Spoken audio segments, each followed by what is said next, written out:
Do you hear that?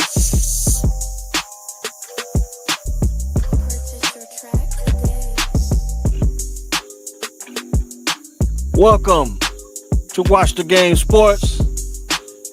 I'm your man, LA Cheatham.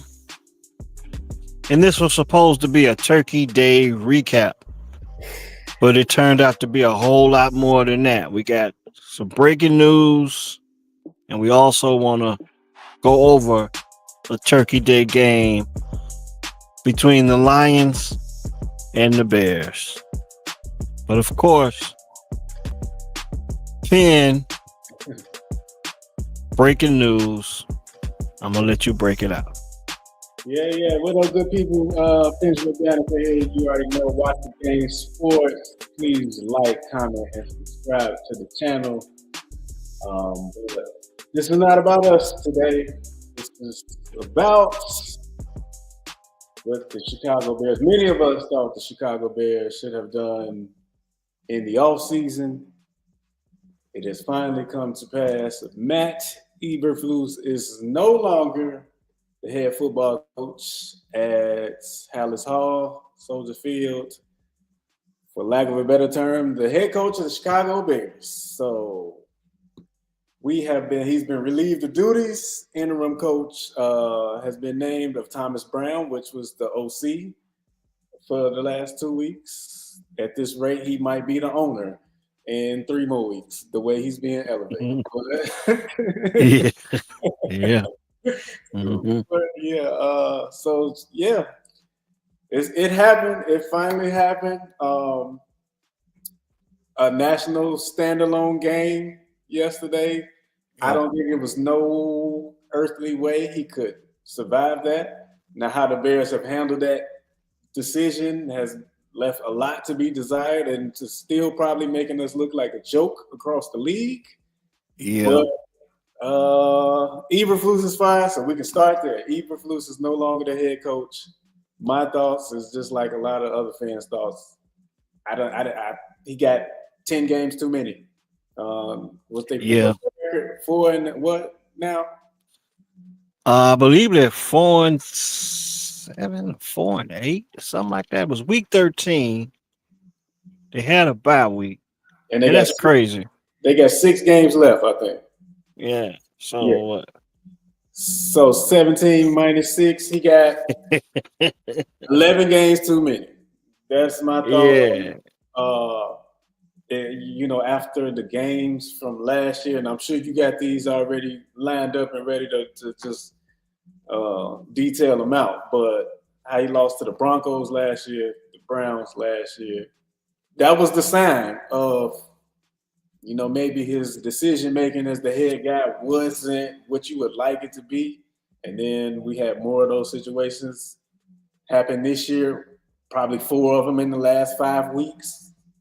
So, I mean, I'm sure, like we said the other day, he's probably relieved that this part of his life is over. I know it sucks because I know he didn't want to get fired, but at least it's over and behind him, and he don't have to be out there with that look on his face like a dead man walking. Yeah, and he don't have to be the butt of any jokes anymore. I felt being called the worst coach in Chicago sports history. That's what's kind of going around right now. Yeah, that's going to be there. But what I'm saying is what he was going through, like when we touched on with the cap and hoodie stuff on ESPN Chicago AM 1000 radio. They were making he would have these interviews, and he was just the butt of the joke for several weeks. And it's different when like people making a joke of you, and you're not a part of the joke, right? Because they're making comments and you're not there to defend yourself. But for the past few weeks, he's been on air with Cap and Hoodie, ESPN Chicago 1000, and he's been on the phone with them, and they've been like making him the butt of a joke and live in person. Mm-hmm. And I'm like, that's come on, man, get this dude out of here, man. Get him out of here. They're embarrassing the hell out of him. People going viral. They're trying to go viral with him on the damn microphone in the content itself. He's on the phone and you going viral, trying to embarrass him, trying to make him look bad for whatever reason. He's already having a rough go of it on the football field, but they were just making him the butt of any and every joke they could. So for that reason, that's one reason why I'm glad he's gone. The second is because, like I told you before, I stopped watching his press conferences a long time ago, win or lose. But me personally, it goes back to when they decided that they were not bringing back Justin Fields. They should have fired Matt Eberflus the next day. Mm-hmm. I even go back a little bit further. When Jim Harbaugh won the national championship, and it was understood that he was not going back to Michigan, Matt Eberflus, first of all, you should have talked to Jim Harbaugh, and then you should have fired Matt Eberflus if you could have hired Jim Harbaugh, in my opinion. So you're right. He should have never, in our opinion, got a chance to coach this team this season. And not only with Jim Harbaugh, but there were some other candidates available. Yeah. So, but the buddy system has been busted. What do I mean when I say that? The buddy system. I kept repeating. Well, the Chicago media were not calling this out. Ryan Poles, Matt Eberflus, and Shane Waldron had the same agent. And I was skeptical about the whole operation from that moment on. You probably could have got better offensive coordinator candidates. We most definitely know we could have had a better head coach. So the buddy system, now there's Ryan Poles. So now he's in a position where he's got to cover his ass. Mm-hmm. I like to credit the fan base first and the Chicago media, along with the national media, once again for the firing of Matt Eberflus. Something that has never been done in the history of the Chicago Bears franchise. Mm-hmm. I was shocked. Shout out to my man Will the Thrill Bates. Because he was all on social media saying, hey, I think it's about to happen, you know what I'm saying? And I was like, he said he'd be shocked. It was some people saying they'd be shocked that if he was the coach come Monday. And I said I'd be shocked if he wasn't the coach come Monday because it had not happened. The franchise had never fired a coach in the middle of the season, and now they've done it. And now, get a load of this: the brothers got to work it out. Right. You familiar with that song by Willie Hutch? The brothers got to work it out. Kevin Warren got to get the stadium done. Mm-hmm. He's the vice president. Ryan Poles, general manager. Ian Cunningham, I think he's the assistant general manager. Yep. And now, with Thomas Brown, who was brought in this season as the passing game coordinator, they fired Shane Waldron. He becomes the offensive coordinator.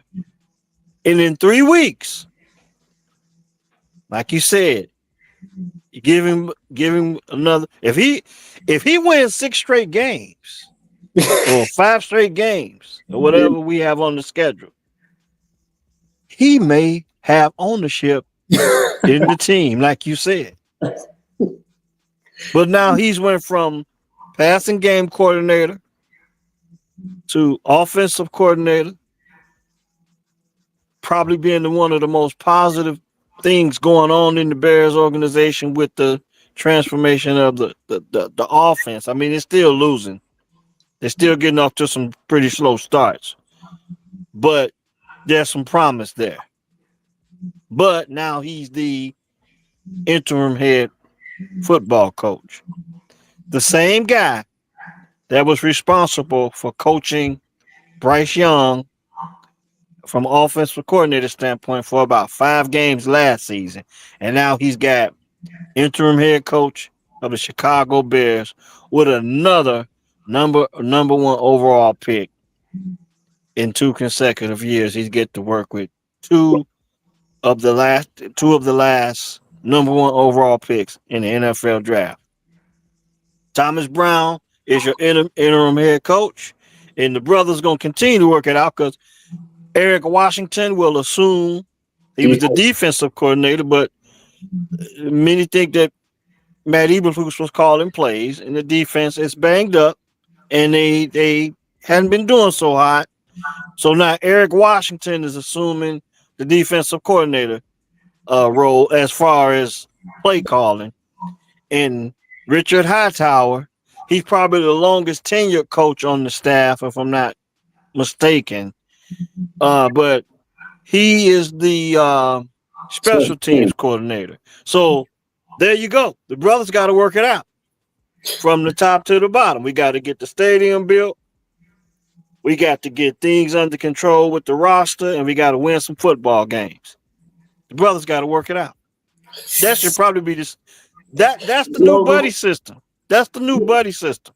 The brothers, the brothers got to work it out now. So, they got 5 weeks, maybe 5, 6 weeks to do it, and it's gonna be interesting. Um, like I said, we both think this should have been. We could have been in a better situation right now if they would have fired Matt Eberflus before the NFL draft, 2024 NFL draft, before they even selected Caleb Williams to be the quarterback. And I'm gonna be honest with you. Caleb has played well in the last 2 weeks, but they're still getting off to slow starts. Statistically, he's doing well. The stat boys like the 300-yard games or close to it or whatever, or the multiple touchdown games. But I just have a problem because why are you falling behind in the first place to put yourself in this position? And Matt Eberflus, while coaching, continuously found ways to lose football games. In historic, egregious fashion. Yes. Not only this year, but ever since he's been here. Mm-hmm. Okay. So I'm scrolling social media, and you know the pass that DJ Moore catches from Caleb in, I think, on the front pylon in the end zone. So I'm scrolling social media. I see this. One of the people in the group said, "You never seen Justin throw that pass." So I'm really getting sick of this Justin Fields, Caleb Williams comparison as well, because this is the thing: they still finding ways to lose. But when Justin was playing, they weren't playing from behind many. They were winning games and they would blow leads. Yeah. Okay. And Justin did throw that pass to DJ Moore. You know, we get so starstruck. The city want this franchise quarterback so bad. But I'm not even sold on the fact that Caleb Williams is your franchise quarterback yet, because my standard for franchise quarterback is get to your second contract and win us a playoff game. And we're a long way from that. Yeah, we're a long way from that, but I think just eye test of the good that we've seen Caleb do is it's more in line with what the appetite of the fan base wanted. We not throw out the whole franchise quarterback thing, but we wanted a quarterback that had an arm that could make the throws, could read the defense, make some plays when things break down. So on that regard, I'm safe in saying I feel good or confident in saying the Bears got a quarterback.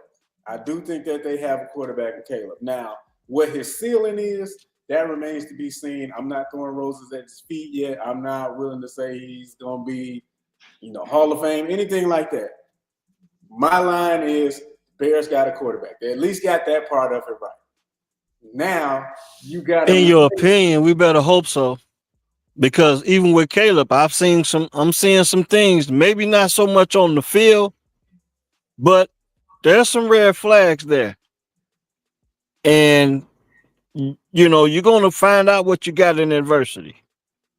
Yeah, The well, bright spot right now with this team is the Thomas Brown has been able to figure some things out offensively. Give me a minute.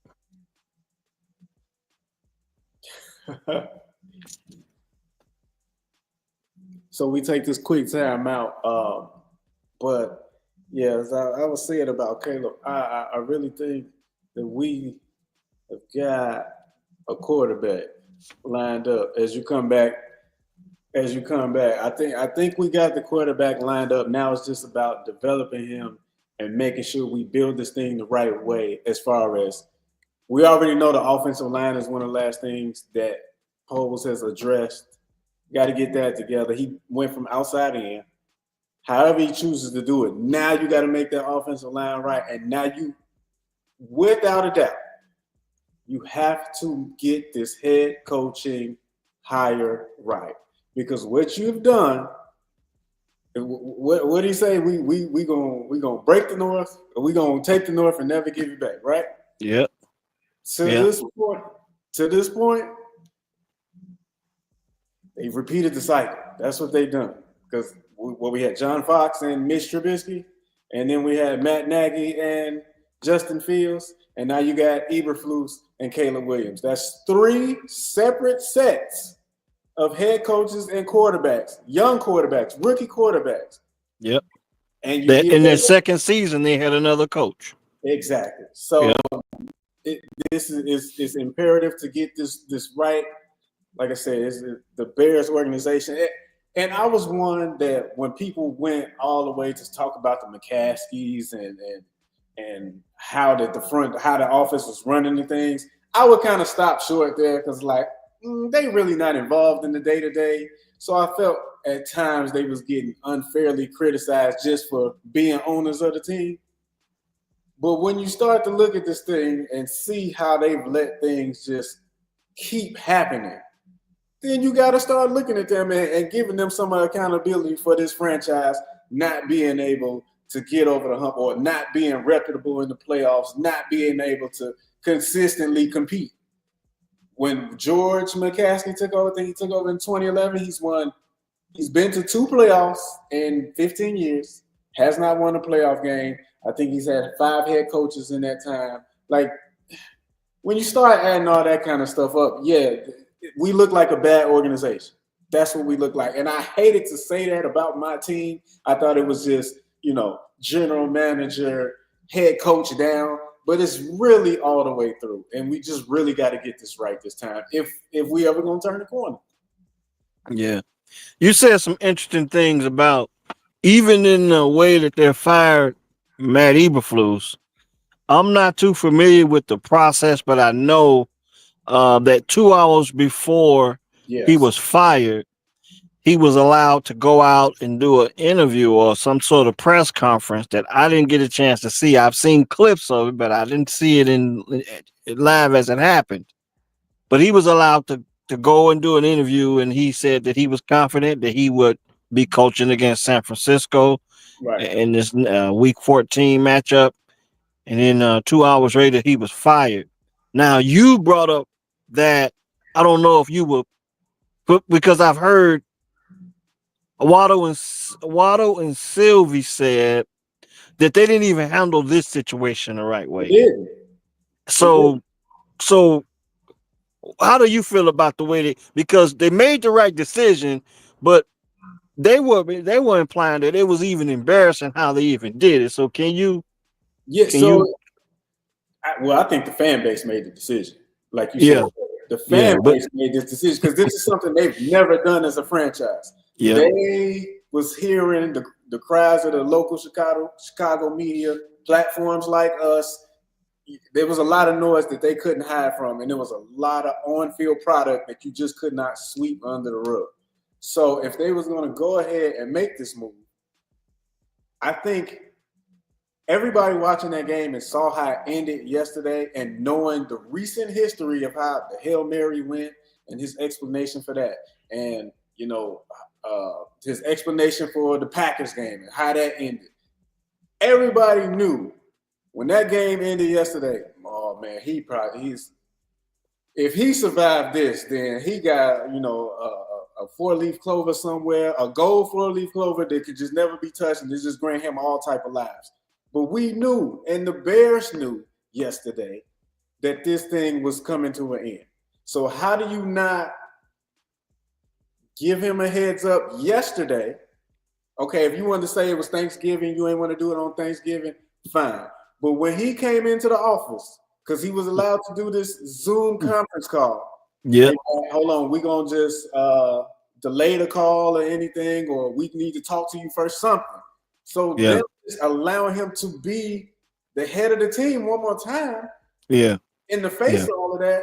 And then after you do it, then Kevin Warren nor Ryan Poles come out and make a speech. They just issued a statement. Okay. All right. So now you see, I didn't catch all of that. Yeah, and now you starting to repeat some of the things I've heard. So I didn't really want to speak on it because I didn't really, get a chance to react to it in live, as it happened. I woke up from a nap. I think I got a text from you that woke me up. And I go through my phone. I'm like, is it because social media been joking about this for weeks? So I really couldn't believe it until I seen an official report. So, but I didn't know anything about the press conference and all that until like maybe an hour later when as I got out to do some Black Friday things. You know what I'm saying? Get my shop on. But go ahead, man. The timing was right too. The timing was right, but they should have just got it. If you weren't going to do it last night, it should have been first thing this morning, like early, 5, 6 o'clock. Yeah. We know probably guys probably starting to get into they probably had the day off because of the holiday. But coaches probably starting to get in at what you say about 6. Who knows? I mean, they coming from Detroit, so they got back last night from what I heard. So it was back last night. So that conversation from last night into 6 in the morning could have been had or nudged, or even if they, sent message through Trace, or however they did it, he should not have been allowed to do that press conference this morning because it just made them look bad. And you can't tell me that they just decided this morning after they had the meeting that okay, we got to go ahead and make it. You knew. Yeah. They knew by halftime of the Giants and Cowboys game. They knew then. And that was the second game of the day. You know what I mean? But this is what I mean when I say the timing is right. Because we both agree they should have been done it. But what I mean by the timing in which they done it, you had a Thursday morning game. So now Coach Thomas Brown he's got what they call a mini bye. Right. So we could, get the game plan in, get them ready for San Francisco. That's what I mean when I said the timing was right, because now you got a mini bye where you could, I guess, get Coach Brown and the rest of the staff on the same page and start game planning for San Francisco. But like you said, it's embarrassing that you can't just cancel this Zoom meeting, a press conference or whatever it was, to say, look, no press conference and no Zoom meeting. We need to talk. You've been fired. And like you said, they knew at halftime of the Cowboys game, which was the second game yesterday. No, they knew before that. They knew if you was going to make this move, you knew that you was not bringing him back next year. Yeah. You had to already know that. He was on the hot seat. As much as they probably tried to deny it, they knew that he had to be on the hot seat. But what I think happened, I think that they did not think that it would get this bad. Ryan Poles went out and did everything he could to do what they thought put this team in a better, a more winning situation with playoffs and all of that. And then look at the way the season got started from Hard Knocks, which was a joke, all the way up to now. And I told you, I said we're gonna find out. This is where we need the cameras. This is when we need the cameras because we're gonna find out what this team is made of in adversity, and we're finding out now. Coach Thomas Brown, interim head coach. Okay, so now going forward, you got time to figure this thing out. I don't know if it's an audition for him to be, a candidate to be the head coach, but can they get off to some quicker starts? Can they get off to faster starts? Can Coach Eric Washington get this defense to play a little bit better? And as well as the special teams, because special teams has been, not too good for the past 2 or 3 weeks. I mean, with missed field goals and botched punts. So every coach from all three phases has a lot to prove in this process. So what do you want to see? What do you expect to see? What would you like to see going up against San Francisco?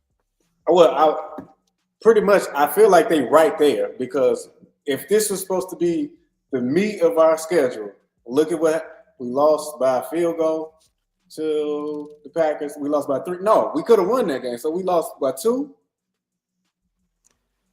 Yeah.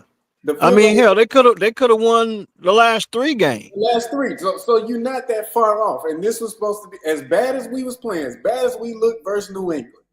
For them to be in 1-score games with the class of the division, including the Detroit Lions on Thanksgiving and the Minnesota Vikings, and you took Justin Jefferson away. You took away probably the best wide receiver in the league, and you was in overtime with them. So they were right there. So I just want to see them, I guess, take the next step and actually close one of these things out. But even bigger picture view, Thomas Brown is getting the audition, but you still have to do a real thorough coaching search. You are not going to be able to sell to the fan base or anybody else that, hey, we liked how Thomas finished this. I don't care if they win all 6 games or whatever. Yeah. You cannot sell that to us because it's going to come off as you didn't want to go and pay nobody or a proven coach to really get this thing jump-started. Yeah.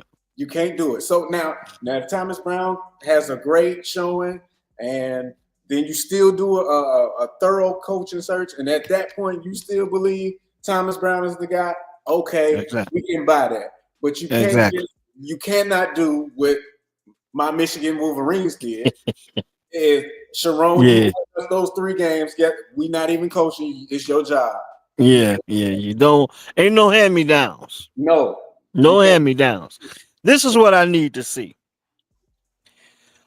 Okay, for some reason, everybody thinks the tell of a good quarterback is when he could come from behind. Well, okay, that's cool. But the mark of a good team is when they could don't put your quarterback in that position. Let's get off to some better starts.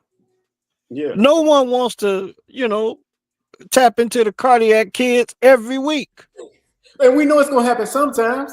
We want to know that you're capable of coming back.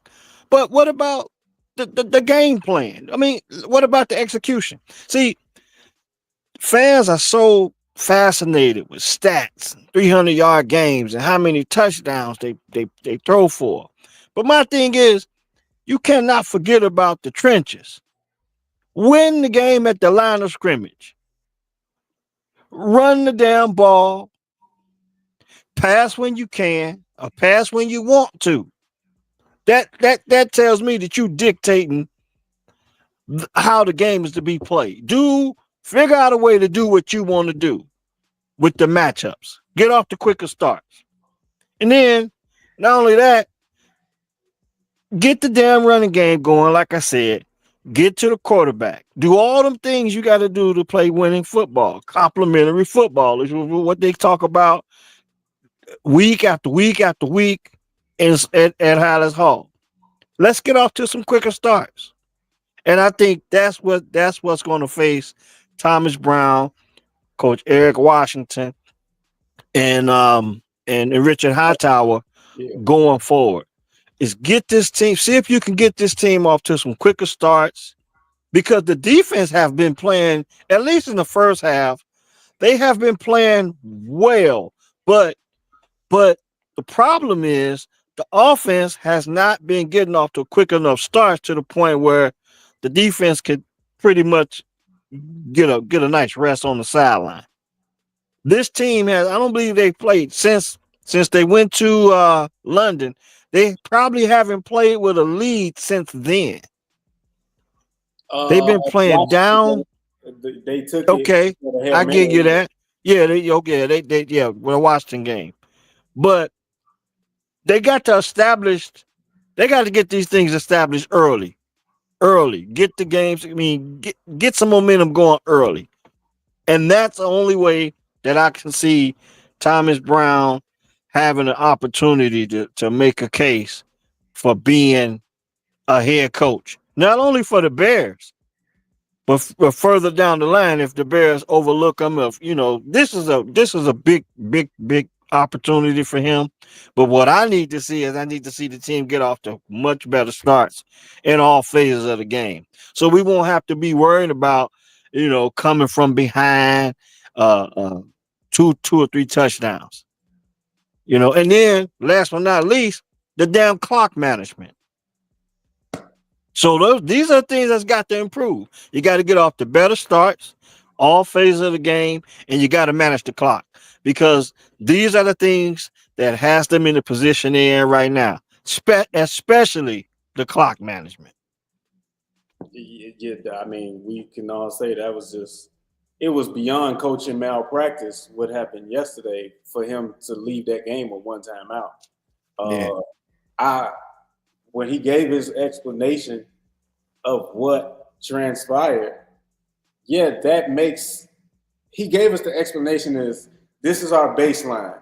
Well, if it's under 7 seconds, this is what we're gonna do. If this happened, then we're gonna do this. That's great. But as live time was playing out, the situation is fluid.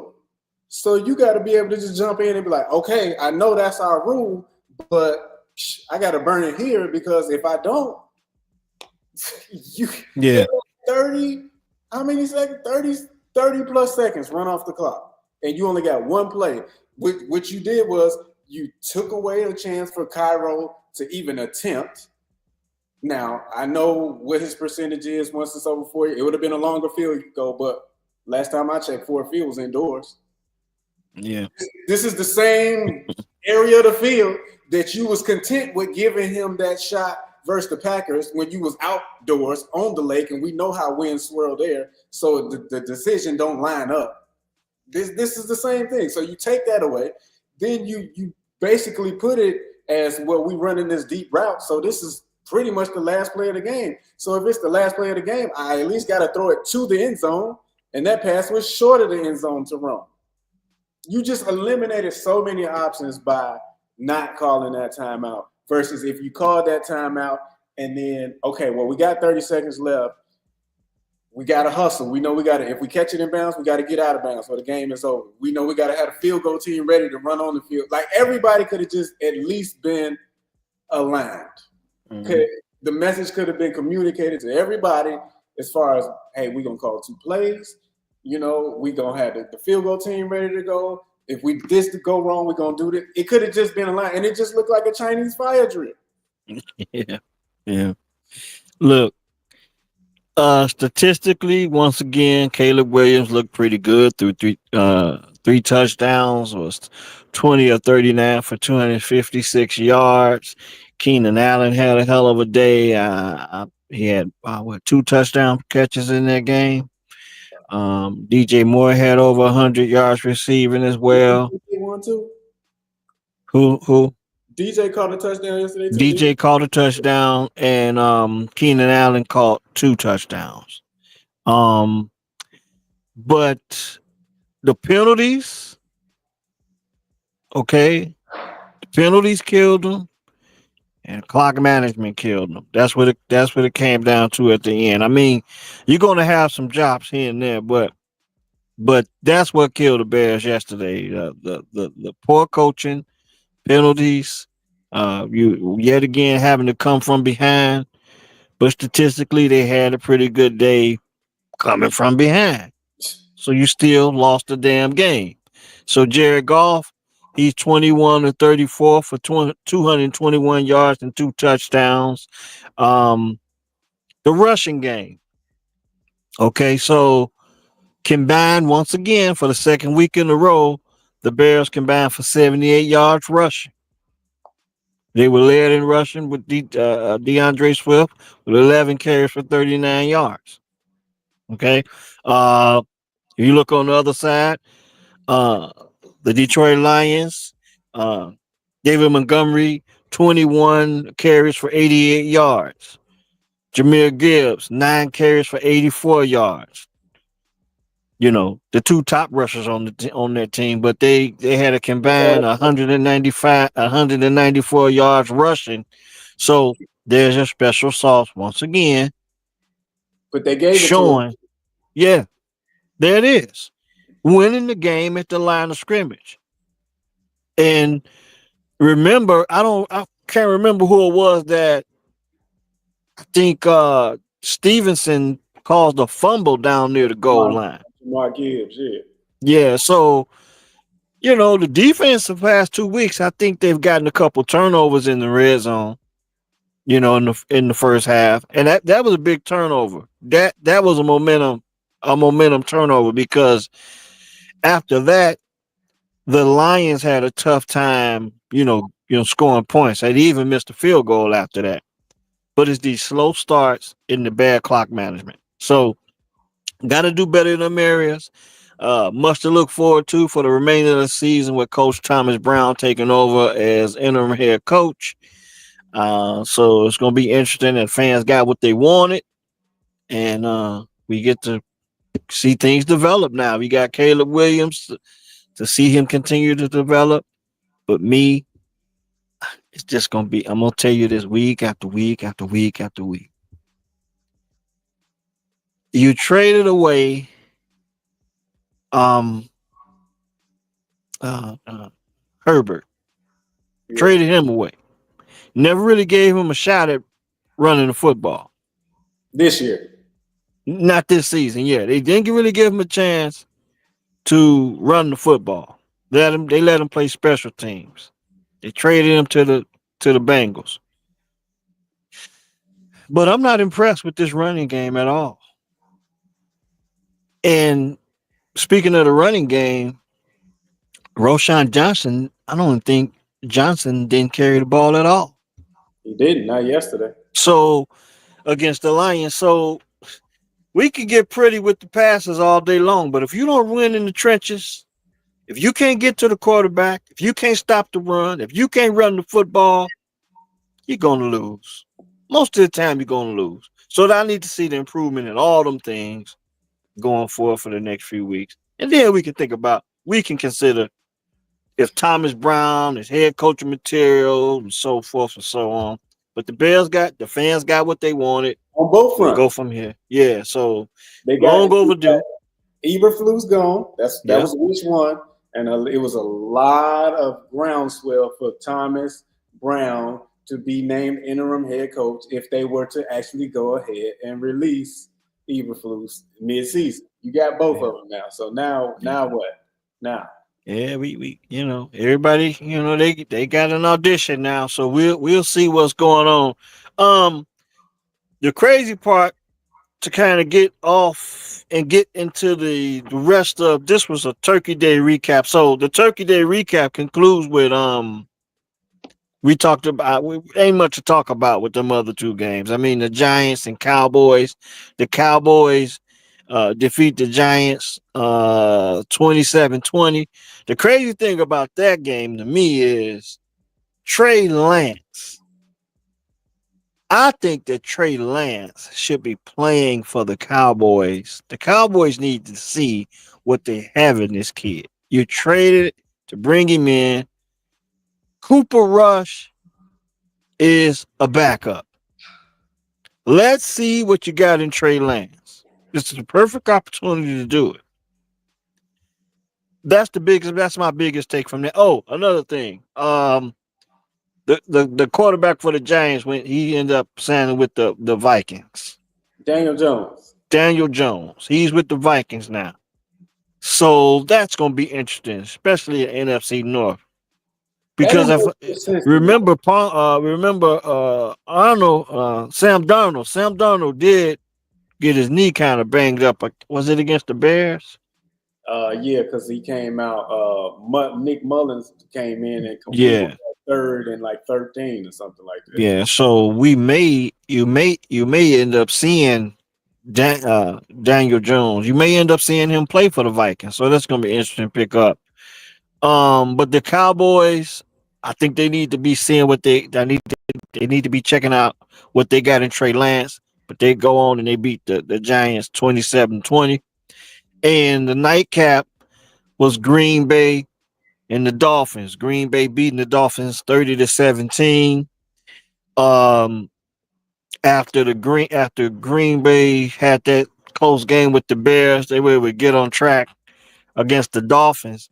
And what we figured out with the Dolphins is it was just too damn cold to play football And I feel him. I feel him. for I them. don't know. I don't know. When you went outside today and you saw the temperatures and how it felt today. So I know it was Yeah, colder than that in Green Bay on Thanksgiving yeah, night. So we yeah. coming up. So That the league did. That's a league loss. That's a scheduling loss right there. Because I'm sure if they had played that game in Miami, the outcome would have been different. But I feel you, but this the thing with the Dolphins. If you're not gonna win the division, if you're not gonna be the best team in the AFC, at some point in time you have to prove that you could win under them circumstances. You have to go out and win. That was a playoff atmosphere, playoff weather, especially for a team coming from Miami. You name me any other team other than on the far west coast, but anything in the Midwest or out east, that's what you're going to have to go up against.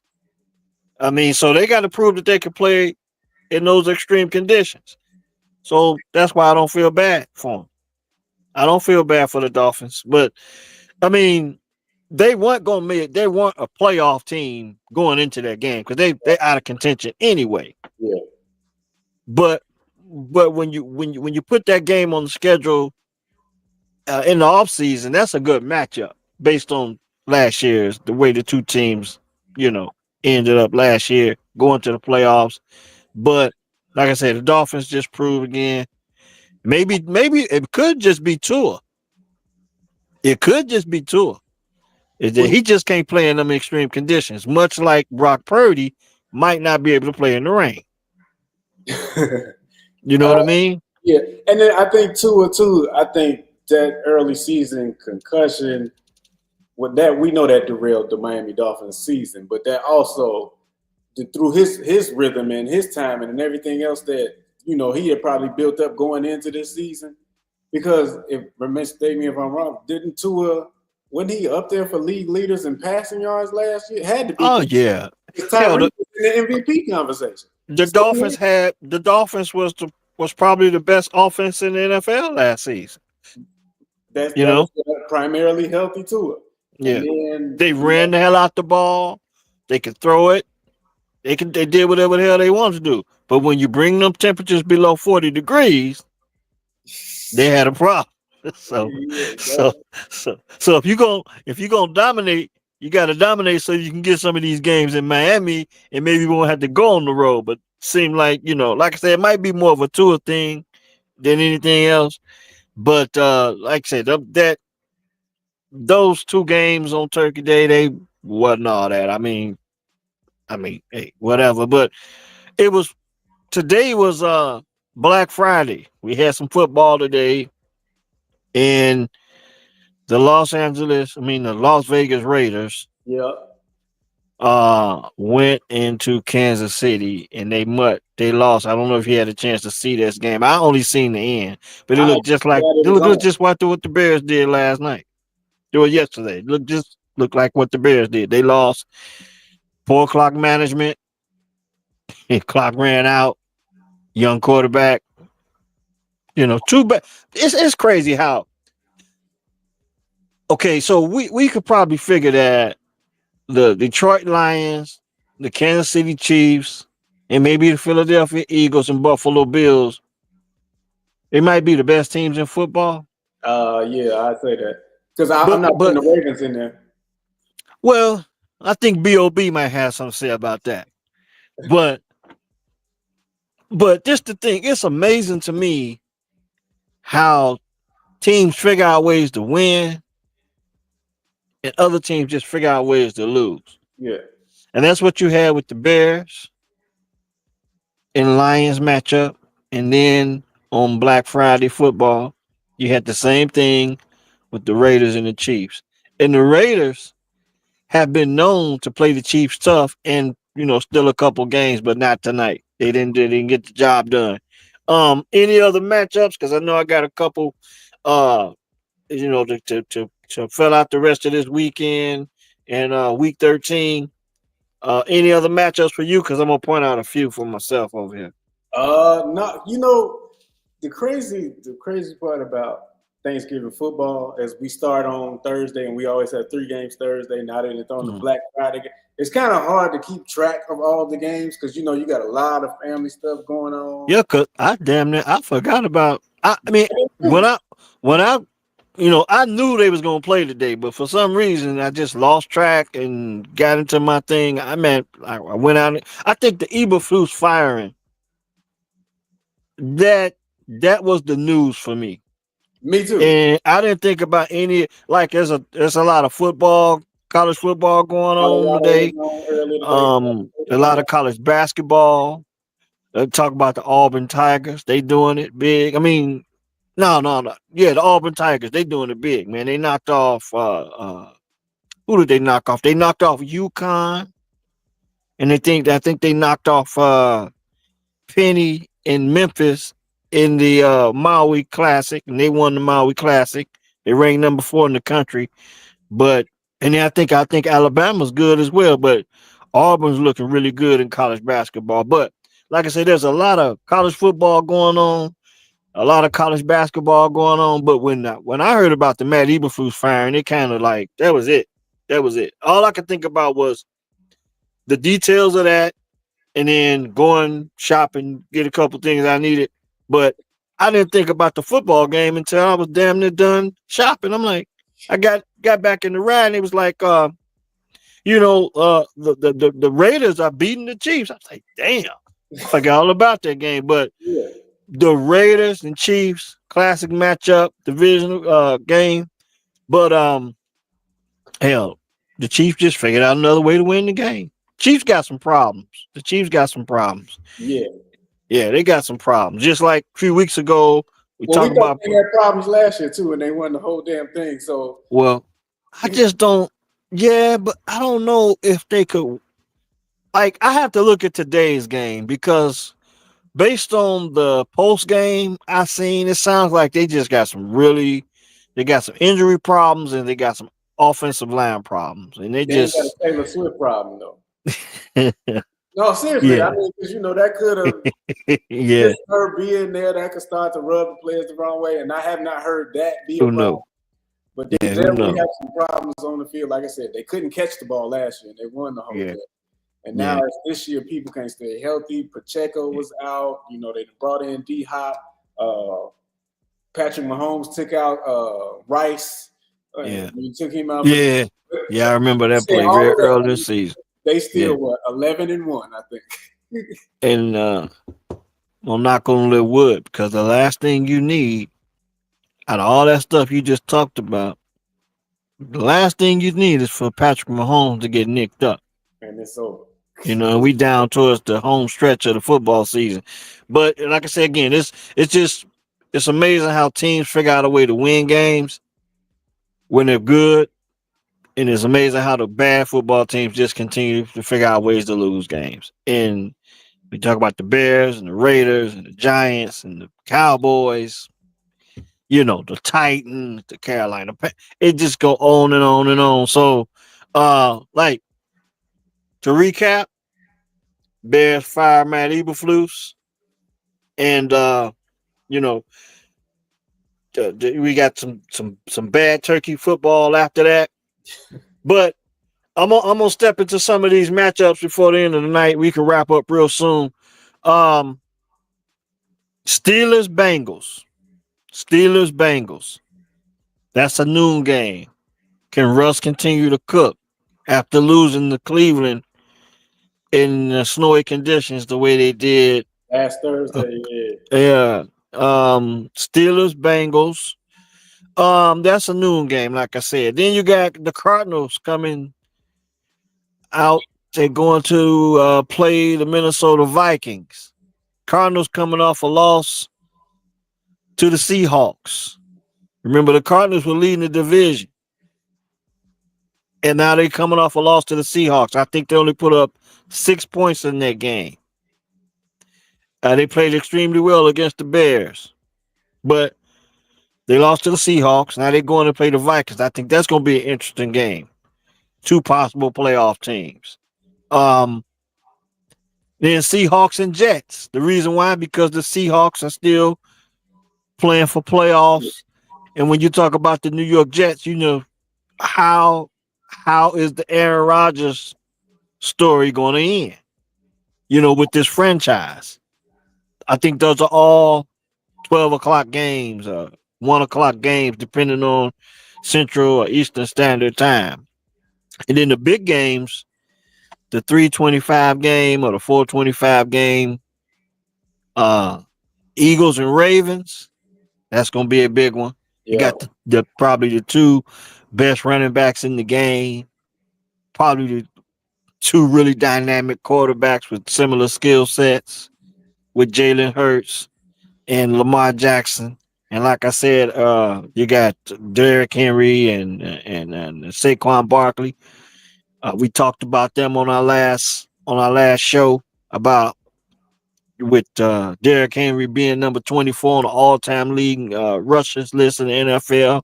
We probably won't even see anyone crack that list anytime soon. You know what I mean? Right. So him and Saquon, two special backs. That's going to be a really good game. 3:25 Central, 4:25 Eastern, depending on where you're at. Eastern Standard Time or Central. And then the Sunday night game, 49ers Bills.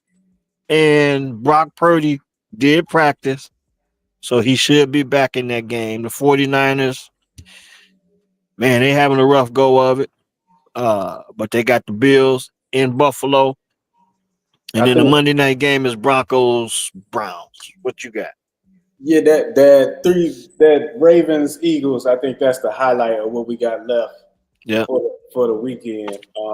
And then that Bills 49ers game, even if Brock plays, just because the 49ers are in such disarray and the Bills are rolling, I think we could be looking at something where that game is over by third quarter. Early third quarter, and you flipping the channel to watch something else. And that Monday night game, other than getting a Jameis Winston soundbite, I'm not. Yeah, Pastor Jameis. Yeah, I'm not. Minister Jameis.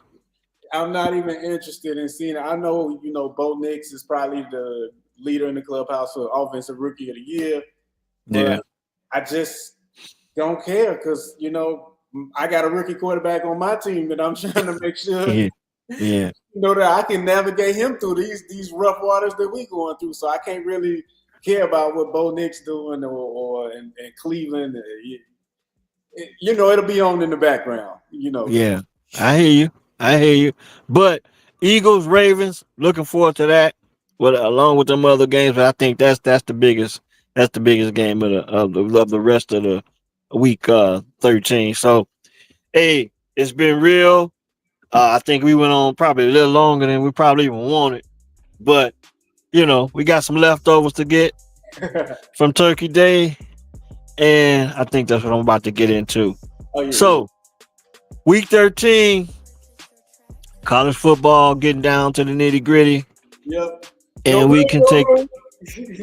Oh yeah, you got the big game coming up with Ohio State and Michigan. I mean, I know it's kind of rough for the Wolverines, but I mean, I know that's what you're doing. You're gonna watch that game for at least a quarter, so Yeah, But I'll watch it all the way through. I can just guarantee you that I yeah, would not yeah, be upset once the outcome don't go in my favor. I ain't gonna be yeah, cutting off my phone, putting all my Michigan stuff up, talking about I ain't winning it next year. Like I yeah, expect to meet a sledgehammer tomorrow.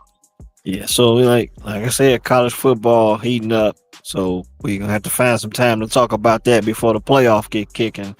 I kind of looked at their format.